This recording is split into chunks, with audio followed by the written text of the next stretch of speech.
नमस्कार, मैं हूं कविता थपलियाल। आप देख रहे हैं योर मनी। योर मनी में आज हम बात करेंगे आपके रिटायरमेंट कॉर्पस की। जी हां, यहां पर पीएफआरडीए ने पेंशन फंड मैनेजर्स को आपका रिटायरमेंट का जो कॉर्पस है उसमें से कम 5% इनवीट्स या रीट्स में निवेश करने पर मंजूरी दे दी है। सबसे पहले तो ये दो इंस्ट्रूमेंट्स का मतलब क्या है, ये जो निवेश के विकल्प है इनका मतलब क्या है, साथ ही आपका जो रिटायरमेंट का कॉर्पस है, जो आपकी जमा राशि है, उस पर किस तरह का इम्पैक्ट होगा, इस निवेश से विस्तार से करेंगे बात और साथ ही देंगे तमाम दर्शकों के सवालों के जवाब। हमारे साथ इस चर्चा में जुड़ रहे हैं वाइस इन्वेस्ट एडवाइजर्स के हेमंत उस्तगी। हेमंत जी, आपका स्वागत है। तो यहाँ पीएफआरडीए ने जो मंजूरी दे दी है पेंशन फंड मैनेजर्स को, जिसके तहत वो इनवीट और रीट्स में निवेश कर सकते हैं, सबसे पहले मुझे बताइए एक एक करके दोनों इन्वेस्टमेंट इंस्ट्रूमेंट्स का मतलब क्या है, ये होती कैसे, काम कैसे करती हैं? देखिए कविता, दोनों के दोनों इंस्ट्रूमेंट बहुत इंपॉर्टेंट है, रियल एस्टेट इन्वेस्टमेंट ट्रस्ट और इंफ्रास्ट्रक्चर इन्वेस्टमेंट ट्रस्ट। अगर हम दोनों इन ट्रस्ट को देखें, ये किस सेक्टर में है, इंफ्रास्ट्रक्चर और रियल एस्टेट, दोनों ही हमारे इकोनॉमिक ग्रोथ के लिए बहुत इंपॉर्टेंट है। होता क्या है कि दोनों के दोनों जो इंडस्ट्रीज हैं, इनके अंदर सेक्टर्स हैं, इनके अंदर काफी कैपिटल इंटेंसिव है। जो प्रमोटर्स हैं उनको काफी पैसा चाहिए होता है, उनकी जो डिपेंडेंसी है वो बैंक के ऊपर काफी रहती है। कहीं ना कहीं सरकार की विचार थी कि इसके जो बैंकों के ऊपर जो डिपेंडेंसी है या जो उनके ऊपर लिक्विडिटी क्रंच जो आता है उसको निकालना चाहिए। इसीलिए पीएफआरडीए से पहले अगर आप देखिए, बैंकों को भी आरबीआई ने अलाउ किया है इन दोनों इंस्ट्रूमेंट में इन्वेस्ट करने के लिए, और इंश्योरेंस कंपनीज को भी किया गया। तो सरकार की मंशा ये है कि जैसे जैसे करके ये दोनों इंस्ट्रूमेंट को अगर हम देखें, जो होलसेल इन्वेस्टर हैं, जो इंस्टीट्यूशनल इन्वेस्टर हैं, वो इसके अंदर इन्वेस्ट करें ताकि उससे फायदा हो सके। अब पहले इंस्ट्रूमेंट को समझ लेते हैं। बिल्कुल, हाँ। रियल एस्टेट इन्वेस्टमेंट ट्रस्ट ये एक म्यूचुअल फंड की तरह काम करता है। एक जैसे ट्रस्ट है म्यूचुअल फंड में, यहाँ पे भी एक ट्रस्ट है। ये ट्रस्ट जो है लोगों से पैसा मोबिलाइज करते हैं, जैसे म्यूचुअल फंड में आप करते हैं। फर्क सिर्फ इतना है कि म्यूचुअल फंड में आप या तो इक्विटी, डेट या गोल्ड में इन्वेस्ट करते हैं। यहाँ पे जो पैसा है वो रियल एस्टेट प्रॉपर्टीज में मेजरली पैसा इन्वेस्ट होता है, और कुछ पैसा जो है वो जो दूसरे इंस्ट्रूमेंट्स हैं उससे रिलेटेड उसके अंदर पैसा जाता है। अब यहाँ पे कुछ रूल्स रेगुलेशन बनाए गए हैं। वो ये है कि 80% पैसा जो है रियल एस्टेट इन्वेस्टमेंट ट्रस्ट जो है वो जो कंप्लीट जो हो चुकी हैं प्रोजेक्ट उनके अंदर डाल सकते हैं, और 20% जो है अंडर कंस्ट्रक्शन या दूसरे इंस्ट्रूमेंट में डाल सकते हैं। उनकी इनकम का 90% पैसा जो है वो जो इन्वेस्टर्स को वापस देना पड़ता है, वो साल में 2 बार एज ए डिविडेंड उनको देते हैं। तो ये बेसिकली इनकम जनरेटिंग इंस्ट्रूमेंट है। और अगर हम इंफ्रास्ट्रक्चर इन्वेस्टमेंट ट्रस्ट की बात करें, अगेन वहां पे भी ये एक म्यूचुअल फंड की तरह एक ट्रस्ट है, पैसा मोबिलाइज किया जाता है। तो और जो डेवलपर्स हैं या जो इंफ्रास्ट्रक्चर में जो कंपनीज हैं, वो अपनी जो एसेट्स हैं इंफ्रास्ट्रक्चर की, उनको मोनेटाइज कर सकते हैं। अभी अगर हम इसकी बात करें तो हिंदुस्तान में कोई भी अभी रियल एस्टेट इन्वेस्टमेंट ट्रस्ट नहीं है। बिल्कुल, हाँ। उम्मीद है कि आने वाले कुछ समय में, ये भी 3 या 6 महीने में हम देखेंगे। लेकिन जो इंफ्रास्ट्रक्चर इन्वेस्टमेंट ट्रस्ट है वो 2 रिसेंटली अभी लॉन्च हुई थी। बिल्कुल, एक आईआरबी ने किया था और एक इंडिया ग्रिड था। आईआरबी को काफी अच्छा रिस्पांस मिला, इंडिया ग्रिड को उतना अच्छा रिस्पांस नहीं मिला। आईआरबी में जो है पैसा जो है वो रोड कंस्ट्रक्शन में है, और दूसरी कंपनी है जो पावर ट्रांसमिशन में। वहां पे क्या होता है, देखिए यहाँ पे कैसे काम होता है कि आपने जो एसेट्स खरीदी वहां से, और आपको एज एन इन्वेस्टर पैसा कैसे मिलेगा, वो मिलेगा आपको इनकम जो होती है। जैसे आईआरबी की हम बात करें, जो रोड्स जो उन्होंने अपने जो ट्रांसफर किए यहाँ पे, उनकी इनकम जो टोल से जो इनकम होती है, वो इनकम आपके लिए रेगुलर इनकम जनरेट करेगी, और उनका जो कैश फ्लो होता है उसके ऊपर जो इंटरेस्ट इनकम होगी उसका भी आपको फायदा होगा। तो दोनों में पर्पज यही है कि जो दोनों, जो या तो डेवलपर्स हों या जो इंफ्रास्ट्रक्चर कंपनीज हों, उनको जो लिक्विडिटी क्रंच फेस करना पड़ता है, और वो एक कहीं ना कहीं अटकलें लगाता है हमारी ग्रोथ के अंदर, वो उसको स्मूथ किया जाए और इन्वेस्टर्स को एक ऑप्शन मिला जाए। अब प्रॉब्लम क्या है कि रीट तो अभी है नहीं, बट वहां पे मिनिमम इन्वेस्टमेंट जो है वो 2 लाख है, और जो इंफ्रास्ट्रक्चर इन्वेस्टमेंट ट्रस्ट है वहां पे 10 लाख है। तो ऑब्वियसली रिटेल इन्वेस्टर उनके अंदर पार्टिसिपेट नहीं कर पाता। इसीलिए कोशिश हो रही है कि जो इंस्टीट्यूशनल इन्वेस्टर्स हैं, जैसे एनपीएस है, इनके द्वारा, इनके थ्रू इनडायरेक्टली जो है पार्टिसिपेट हो सके। तो ये जो 5% की जो उन्होंने लिमिट रखी है वो इसलिए रखी है क्योंकि नया इंस्ट्रूमेंट है, बहुत ज्यादा ऑप्शन है नहीं, और एक एसेट क्लास वहां पे जो है ऐड होगी। जैसे अगर आप एग्जिस्टिंग अगर एनपीएस में देखें तो वहां पे इक्विटी है, गवर्नमेंट सिक्योरिटीज है, कॉर्पोरेट बॉन्ड है, और यहाँ पे एक करके ऑल्टरनेट एसेट जो है वो यहाँ पे ऐड होगी। तो एक कहीं ना कहीं फंड मैनेजर्स को एक ऑप्शन मिलेगी कि वो जो ट्रेडिशनल जो ऑप्शन थी उससे हट के यहाँ पे कर सके। और ये इसलिए इंपॉर्टेंट है क्योंकि अभी हम देख रहे हैं कि इंटरेस्ट रेट नीचे जा रहे हैं, तो फिक्स इनकम इंस्ट्रूमेंट में आपको इतना रिटर्न नहीं मिल रहा है।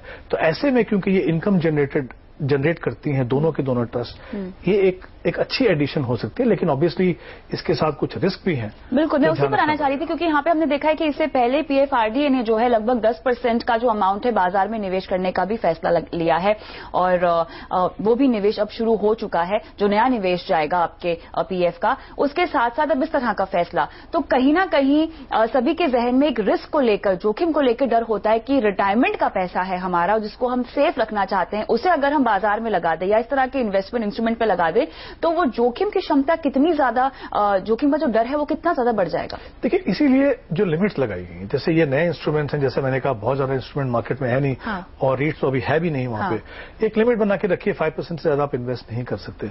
यही एक फर्क होता है जब आप as a investor directly invest करते हो और या प्रोफेशनल फंड मैनेजर इन्वेस्ट करते हैं। तो ऑब्वियसली वो अच्छे से जांच पड़ताल करने के बाद ही आपका पैसा लगाएंगे। और जैसा मैंने कहा, इसका फायदा क्या है, इसमें हर इंस्ट्रूमेंट में, हर जहां पे आपको पैसा रिटेलिएशन ऑप्शन से पैसा ज्यादा मिलेगा, कुछ ना कुछ रिस्क रहेगा।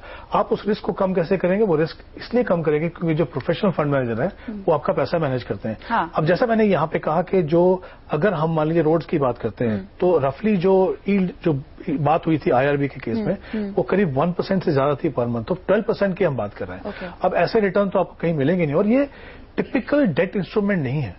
एक्चुअली ये इनकम जनरेट करता है, लेकिन वो डेट इंस्ट्रूमेंट नहीं है। तो रिस्क है, रिस्क तो हर चीज में है। रिस्क को कम कैसे किया जा सकता है? एक तो उसके ऊपर लिमिट लगाई जाती है, दूसरी और प्रोफेशनल फंड मैनेजर आपका पैसा मैनेज करते हैं। तो कहीं ना कहीं इक्विटी में जाना या फिर ऑल्टरनेट एसेट्स में जाना, क्योंकि ट्रेडिशनल ऑप्शन जो है हम देख रहे हैं समय पे, कुछ समय से और आगे जाके भी वहां पे रिटर्न अच्छा नहीं मिलेगा। तो कहीं ना कहीं आपको इक्विटी में एक्सपोजर लेना है, ऑल्टरनेट एसेट्स में आपको एक्सपोजर लेना है, और वही कोशिश की जा रही है गवर्नमेंट के द्वारा कि कहीं ना कहीं रिटेल इन्वेस्टर्स को पार्टिसिपेट करने का मौका दिया जाए। बिल्कुल, लेकिन यहाँ पे अगर हम इस पूरे फैसले का असर देखना चाहें, मेरे पूरे रिटायरमेंट प्लानिंग को ध्यान में रखते हुए, तो वो किस तरह से होगा?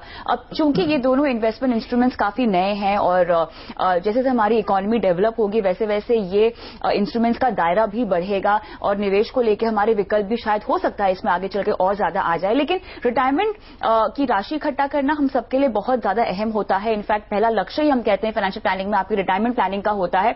उसको लेकर, इन तमाम इन्वेस्टमेंट इंस्ट्रूमेंट्स को लेकर अब मैं क्या कदम उठाऊं? क्या मुझे कुछ करने की जरूरत है अलग से? देखिए कविता, ज्यादातर इन्वेस्टर जो गलती करते थे पहले, क्योंकि जैसे हम रिटायरमेंट की बात करते हैं, हमको लगता है कोई भी रिस्क लेना नहीं चाहिए। हाँ, बिल्कुल। जबकि सच्चाई है कि मान लीजिए कोई 30 साल की उम्र में अगर रिटायरमेंट के लिए पैसा इन्वेस्ट करते हैं, उनको 30 साल का समय है। अब ये सोचना कि मुझे 30 साल के बाद कोई रिस्क लेना नहीं है, 30 साल में आप किसी भी एग्रेसिव एसेट क्लास में पैसा लगाएं तब भी आपको रिटर्न अच्छा खासा मिल जाएगा। वो सोच बदलने की जरूरत है। कोशिश यहाँ पे क्या की जा रही है कि किसी भी तरीके से बहुत ज्यादा रिस्क लिए बिना, इसलिए लिमिट्स हैं, आप अपने रिटायरमेंट कॉर्पस को बढ़ा सकें। और जैसा मैंने कहा 5% की लिमिट है, ऐसा नहीं है कि इमीडिएटली सारे के सारे फंड मैनेजर जो इमीडिएटली 5% कर देंगे, उसको समय लगेगा। जैसा मैंने कहा इंस्ट्रूमेंट भी नहीं है अभी तो मुझे लगता नहीं कि इन्वेस्टर्स को बहुत ज्यादा इस पर घबराने की जरूरत है। कोशिश यहाँ पे यही की जा रही है कि आपको किसी भी तरीके से रिटर्न आपकी बेहतर हो, और रिस्क को जो प्रोफेशनल फंड मैनेजर है वो कम करेंगे। और क्योंकि आपके पास भी समय है, तो वहां पे आप रिस्क थोड़ा ले सकते हो। अगर आपके पास 20 या 25 साल या 30 साल का समय है, तब रिस्क नहीं लेंगे तो फिर कब रिस्क लेंगे? तो कहीं ना कहीं मुझे लगता है थोड़ा सा रिस्क और सोच बदलने की जरूरत है।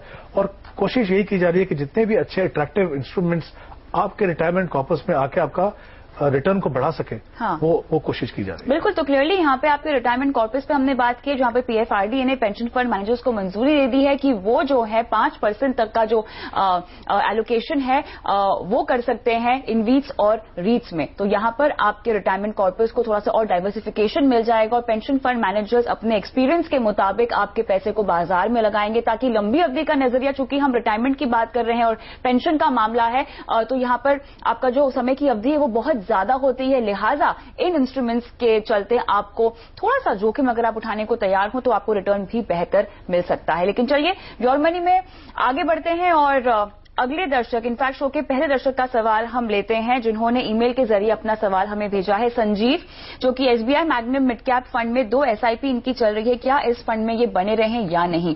इनसे हमारी बात नहीं हो पा रही है, लेकिन किस उद्देश्य से इन्होंने ये दोनों फंड में पैसे लगाए हुए हैं, और यहाँ पर इन्होंने क्या अपने लिए लक्ष्य रखा है वो भी जानकारी इन्होंने हमें नहीं दी है। लेकिन 2 एसआईपी इनकी चल रही है। इस बीच हमारे साथ फोन लाइन पर संजीव है। संजीव, मुझे ये बताइए कि आपने SBI magnum mid cap fund में 2 एसआईपी कर रखी है? हाँ, मैंने 2 कर रखा। एक एक्चुअली मैंने रेगुलर प्लान लिया था, और दूसरा मैंने डायरेक्ट फंड खुद ही ऑनलाइन मैंने परचेज कर लिया था। तो आपने दूसरे प्लान को डायरेक्ट करने की कोशिश नहीं की? नहीं, दूसरे एक्चुअली उन्होंने कहा कि जो ऑलरेडी जो रेगुलर चल रहा है वो रेगुलर ही चलेगा, अगर आप डायरेक्ट करोगे तो वो प्लान बंद हो जाएगा, आपका नया प्लान स्टार्ट हो जाएगा। तो आपने किस उद्देश्य से ये फंड अपने पोर्टफोलियो में शामिल किया है? आपका लक्ष्य क्या है? कब तक निवेश करना चाहते हैं? कितनी की एसआईपी कर रहे हैं?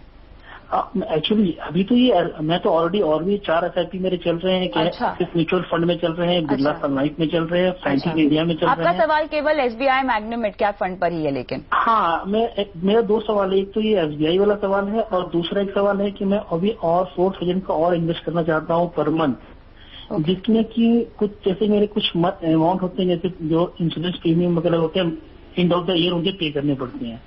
तो मैं चाहता हूँ उस पैसे को मैं ऐसे एसआईपी इन्वेस्ट करूँ और उस टाइम पे उसे विड्रॉ कर लूँ। मतलब 1 ईयर वाला मुझे एसआईपी चाहिए। 1 साल के लिए आपको एसआईपी करनी है? हाँ, एक नहीं, जो मैं हर साल 2,000 मतलब पर मंथ 2,000 का एसआईपी करूँ एक साल, हर जो मैं उसे एंड ऑफ द ईयर में निकाल सकूँ। ठीक है।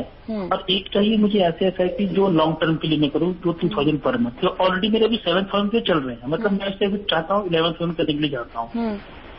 तो मैं चाह रहा हूँ 4,000 मुझे वो बता दो आप कि 2,000 में ऐसे कौन सा एसआईपी में करूँ? ठीक है, चलिए आपका सवाल अब समझ गए हैं। सबसे पहले SBI magnum mid cap fund पे आपको राय देंगे, फिर उसके बाद आपको बताएंगे कि ऐसा कौन सा फंड जिसमें आप एसआईपी कर सके और हर साल पैसे निकाल भी सके। लेकिन ये सब कुछ इस ब्रेक के बाद।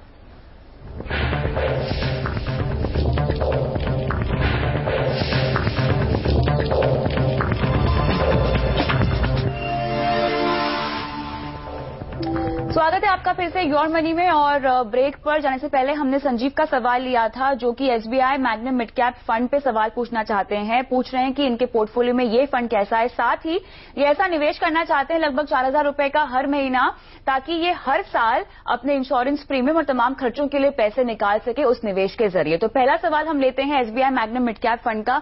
इन्होंने 2 एसआईपी कर रखी है, एक तो डायरेक्ट प्लान लिया हुआ है और एक रेगुलर प्लान है इनके पास। तो 2 एसआईपी कर रहे हैं। ये फंड कैसा है? इनका पोर्टफोलियो काफी बहुत बड़ा है, लेकिन उसमें से केवल एक फंड पे ये राय चाहते हैं। देखिए, मिड कैप फंड पोर्टफोलियो में होना बहुत जरूरी है, क्योंकि लॉन्ग टर्म में अगर आप अच्छा रिटर्न चाहते हैं तो मिड कैप फंड जो है वो अच्छा परफॉर्मेंस देते हैं। लेकिन आपको ये ध्यान रखना पड़ेगा कि आपका जो फंड सिलेक्शन है वो सही हो और उसका जो प्रोपोर्शन आपके पोर्टफोलियो में बहुत ज्यादा ना हो, क्योंकि कहीं ना कहीं वॉलेटिलिटी ज्यादा होती है इसके अंदर। अगर मैं इसको कंपेयर करूं बाकी जो फंड्स हैं इस सेम कैटेगरी में, तो ये फंड की परफॉर्मेंस कोई बहुत ज्यादा अच्छी नहीं है। मुझे लगता है इसके सामने जैसे L&T वैल्यू फंड है, HDFC mid cap opportunity fund है, ऐसे फंड देखें। दूसरी बात, इन्होंने कहा 2 एसआईपी कर रहे हैं, तो उसका मुझे लगता नहीं कोई भी मीनिंग है एक्चुअली 2 एसआईपी करने का। एक तो आप अपना अमाउंट बढ़ा रहे हैं उसके अंदर, दूसरी वो परफॉर्मेंस भी इतनी अच्छी नहीं कर रहा है। और जैसा इन्होंने कहा कि रेगुलर प्लान, उन्होंने कहा कि वो उसको कुछ नहीं कर सकते, वो अगर चाहें तो उसको बंद कर सकते हैं और फिर से अपनी डायरेक्ट प्लान कर सकते हैं। अगर वो कॉन्फिडेंट है कि वो खुद अपना पोर्टफोलियो मैनेज कर सकते हैं तो डेफिनेटली वो कर सकते हैं। मतलब यूनिट ट्रांसफर कर लें रेगुलर प्लान से, उसको वहीं पे रहने दीजिए, उसको वहीं पे रहने दीजिए। एक तो वो तरीका है, आप उसको बंद कर दीजिए, रिक्वेस्ट लेटर दे दीजिए कि मुझे बंद करना है। 1 महीने के बाद वो बंद हो जाएगा, अपना नया एसआईपी शुरू कर सकते हो। और वो जो पहले पैसा रखा हुआ आपने, वो आप देख लीजिए कि उनके ऊपर कोई एग्जिट लोड या कोई शॉर्ट टर्म कैपिटल गेन ना हो। 1 साल कंप्लीट होने के बाद वो पैसा निकाल के अगर आप चाहें तो फिर से आप रीअलोकेट किसी अच्छे फंड में कर सकते हो। तो म्यूचुअल फंड का एक्चुअली सबसे बड़ा फायदा ये है, इसमें बहुत ज्यादा फ्लेक्सिबिलिटी है, लिक्विडिटी की प्रॉब्लम नहीं आती है। तो आई थिंक ये इस तरीके से अगर अपना पोर्टफोलियो को बनाए तो डेफिनेटली। लेकिन आप कह रहे हैं कि इस कैटेगरी में ये फंड अच्छा है भी नहीं, तो इनको वैसे भी इस फंड से पैसे निकाल लेने चाहिए। जी, मेरी तो सलाह ये है कि मैंने 2 फंड बताए, उनमें से कोई एक फंड ले लें, वो ज्यादा बेहतर रहेगा। और जैसा मैंने पहले कहा, ओवरऑल उनको देखना पड़ेगा कि इनकी इन्वेस्टमेंट जो है मिड कैप फंड में कितनी है। ज्यादा है तो थोड़ा कम करें, अगर वो प्रोपोर्शनेटली सही है तो फिर उनमें से फंड चेंज करके ये कंटिन्यू कर। अच्छा, एक और सवाल जिन्होंने अभी पूछा, हमें लिख के नहीं दिया था, बहुत इंटरेस्टिंग है। हर साल इंश्योरेंस का प्रीमियम भरने के लिए ये निवेश करना चाहते हैं, पैसे इकट्ठा करना चाहते हैं, जिसके लिए 4,000 रुपए की अलग से एसआईपी करनी है इन्हें हर महीना। तो ऐसा ये निवेश कहाँ कर सकते हैं? म्यूचुअल फंड में ऐसा कौन सा विकल्प है कि मैं अपने इंश्योरेंस प्रीमियम कह लीजिए या मेरा हर साल का जो भी खर्च है, जो कि डिसाइडेड खर्च है, उसके लिए अगर जमा करने हो पैसे, तो मैं कहाँ निवेश कर सकती हूँ? कविता, एक्चुअली बहुत अच्छा सवाल है। जब भी हम एसआईपी की बात करते हैं, परसेप्शन ऐसी है कि सिर्फ एसआईपी जो है इक्विटी में चलती है, जबकि सच्चाई है कि एसआईपी एक डिसिप्लिन अप्रोच है। वो किसी भी तरह के इन्वेस्टमेंट में आप कर सकते हैं, चाहे वो डेट फंड हो, चाहे वो इक्विटी फंड हो, या बैलेंस फंड हो, या लिक्विड फंड हो, या अल्ट्रा शॉर्ट टर्म फंड हो। अब इनको पैसा चाहिए हर साल, जाहिर सी बात है आप रिस्क नहीं ले सकते वहां पे, लिक्विडिटी पे कंप्रोमाइज नहीं कर सकते। इनके पास दो ऑप्शन है। एक ऑप्शन तो ये कि ट्रेडिशनली जैसे बैंक में जाते हो रेकरिंग डिपॉजिट कर दो, वहां पे आपको फिक्स रिटर्न मिलेगा, लेकिन रिटर्न थोड़ा लोअर मिलेगा। म्यूचुअल फंड में अगर आप करना चाहते हो तो दो कैटेगरी ऑफ फंड है, लिक्विड फंड और अल्ट्रा शॉर्ट टर्म फंड। उन कैटेगरी में जाइए, कोई भी फंड ले लीजिए, बहुत ज्यादा फर्क नहीं होगा किसी भी फंड में रिटर्न के पॉइंट ऑफ व्यू से। यहां पे क्या होगा, आपको रिटर्न जो है वो रेकरिंग डिपॉजिट के मुकाबले में 1 या 2% ज्यादा मिलेगा। टैक्सेशन में कोई फर्क नहीं है, क्योंकि डेट फंड में 3 साल से पहले अगर आप पैसा निकालेंगे तो जो आपका एप्लीकेबल टैक्स रेट है उसके ऊपर आपको टैक्स लगेगा। तो अगर मान लीजिए आप 20% में या 30% में है, वही आप टैक्स जो है वो बैंक में दे रहे हैं, वही टैक्स आप यहां पे दे रहे हैं। फर्क जैसे मैंने कहा, विदाउट कंप्रोमाइजिंग लिक्विडिटी आप 1 या 2% उसके ऊपर ज्यादा कमा सकते हैं। तो मुझे लगता है एसआईपी, लिक्विड फंड या अल्ट्रा शॉर्ट टर्म फंड में बहुत अच्छा आइडिया रहेगा इनके लिए। मुझे लगता है काफी अच्छी सोच है और इन्होंने समझा है कि म्यूचुअल फंड से किस तरीके से इनको फायदा हो सकता है। चलिए, तो यहाँ पे उम्मीद करते हैं संजीव जी कि आपको सवाल का जवाब मिल गया होगा। अपने इस मिड कैप फंड से आप निकल जाइए और बाकी लिक्विड फंड या अल्ट्रा शॉर्ट डेट फंड आपको हम रेकमेंड कर रहे हैं जहां पे आप निवेश कर सकते हैं। आगे बढ़ते हैं और अगला सवाल हम लेते हैं अमीर कुमार चौहान का। इन्होंने ईमेल के जरिए अपना सवाल हमें भेजा है। 80,000 रुपए हर महीना ही कमाते हैं, चेन्नई में रहने वाले हैं और इन्होंने बाकायदा अपनी पूरी फाइनेंशियल प्लानिंग करवानी है योर मनी से, जिसको लेकर तमाम डिटेल्स हमें दे दी हैं। सबसे पहले इनके लक्ष्य में बता दूं, बच्चों की पढ़ाई के लिए 10 लाख रुपए इकट्ठा करना चाहते हैं। 7 साल में इन्हें घर खरीदना है जिसके लिए 40 लाख रुपए इकट्ठा करने हैं। 15 साल में बच्चों की पढ़ाई के लिए लगभग 50 लाख रुपए और चाहिए और 20 साल में रिटायरमेंट के लिए 1 करोड़ रुपए इकट्ठा करना चाहते हैं। इन्होंने योर मनी देखकर कुछ फंड्स का भी सिलेक्शन किया है। SBI blue chip fund, Mirae asset blue chip fund, ICICI Pru value discovery fund, HDFC balance fund, UTI MNC fund. साथ ही बोल रहे हैं कि पोर्टफोलियो में कौन कौन से फंड शामिल करने चाहिए, उस पर सलाह चाहते हैं। 10,000 रुपए हर महीना की एसआईपी इन्हें शुरू करनी है, लेकिन ये भी किस तरह करें, डायरेक्ट करें या रेगुलर प्लान से करें, जानना चाहते हैं योर मनी से। और लक्ष्य कितना पूरा होगा, उसके लिए कितना और निवेश करना चाहिए, इस पर भी जानकारी चाहते हैं।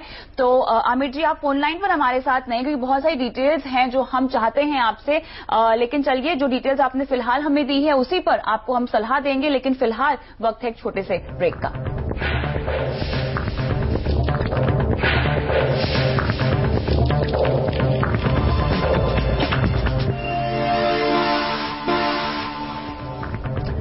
योर मनी में हम कर रहे हैं हमारे दर्शक आमिर कुमार चौहान की फाइनेंशियल प्लानिंग और इन्हें ओवरऑल 2 करोड़ रुपए चाहिए 20 साल में अपने बच्चों की पढ़ाई और अपने रिटायरमेंट और अपने घर के लक्ष्य को पूरा करने के लिए। तो यहाँ पे शुरुआत किससे करें? देखिए, इन्होंने गोल्स तो अच्छे से डिफाइन कर दिया, टाइम होराइजन भी डिफाइन कर दिया, तो बड़ी अच्छी चीज है, आसान हो जाता है काम ऐसा। अगर हम इनके गोल्स की बात करें, पहला गोल उन्होंने कहा कि बच्चे की स्कूल एजुकेशन के लिए पैसा चाहिए। समय नहीं लिखा है तो मैं मान के चलूँ एटलीस्ट 5 साल का समय है उनके पास, तो 10% का अगर मैं रिटर्न मान के चलूंगा करीब 13,000 रुपए उनको यहाँ पे इन्वेस्ट करने पड़ेंगे। दूसरा जो इनका गोल है, 7 साल में करीब इनको 40 लाख रुपए घर के लिए चाहिए, वहां भी अगर मैं 10% का रिटर्न मान के चलूँ तो करीब 35,000 रुपए उनको इन्वेस्ट करने पड़ेंगे। तीसरा गोल है बच्चे की हायर एजुकेशन के लिए, उसमें 15 साल का समय है। यहाँ पे मैं एज्यूम रेट ऑफ रिटर्न 12% अगर लेके चलता हूँ तो इनको 11,000 रुपए की इन्वेस्टमेंट की जरूरत है। और इनके रिटायरमेंट के लिए उन्होंने कहा कि 1 करोड़ रुपए चाहिए 20 साल के बाद। यहाँ भी 12% का अगर हम रेट ऑफ रिटर्न एज्यूम करके चलें तो इनको 11,000 रुपए इन्वेस्ट करने हैं। कुल मिला के इनको 70,000 रुपए इन्वेस्ट करने हैं। इन्होंने कहा ये 10,000 से शुरुआत कर सकते हैं। इनकी टोटल इनकम जो है 80,000 है। जाहिर सी बात है, कहीं ना कहीं इनको अपने गोल्स के बारे में फिर से सोचना पड़ेगा, प्रायोरिटाइज करना पड़ेगा, कौन सा गोल ज्यादा इंपॉर्टेंट है, कौन सा नहीं है।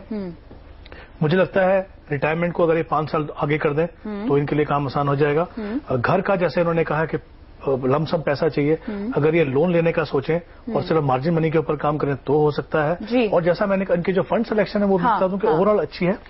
एक जो एमएनसी फंड है यूटीआई का, वो मुझे लगता है इनको सूट करेगा क्योंकि वो थीमेटिक फंड है। तो मैं चाहूंगा एक मल्टी कैप फंड जैसे कोटक सेलेक्ट फोकस वो ले लें। और जो 5 साल का जो इनके जो होराइजन है वहां पे अगर जैसे बैलेंस फंड है इनके पास एचडीएफसी, तो वो कर लें। एक एक गोल को अपने एक इन्वेस्टमेंट के साथ अलाइन कर लें। जैसे जैसे हो सकेगा इनको अपने निवेश को बढ़ाने की जरूरत है। आगे बढ़ते हैं। वत्सल मेहता गुजरात से हमारे अगले दर्शक फोन लाइन पर हैं। बताएं वत्सल, क्या सवाल है आपका? हाँ, देखो, अभी जो मैंने बॉन्ड खरीदा है ना आईडीबीआई बैंक का जी, उसकी मैच्योरिटी वैल्यू थी तब 1 लाख रुपया। ओके। और लेकिन अभी वो जो कंपनी बोल रही है कि आपको जो अभी मिलेगा खाली 18,000 रुपया। ठीक है, ठीक है। मतलब बॉन्ड खरीदा था 2700 में और 1 लाख उसकी मैच्योरिटी वैल्यू थी और अभी बोल रहे हैं कि 18,000 मिलेगा। ओके, 1992 में।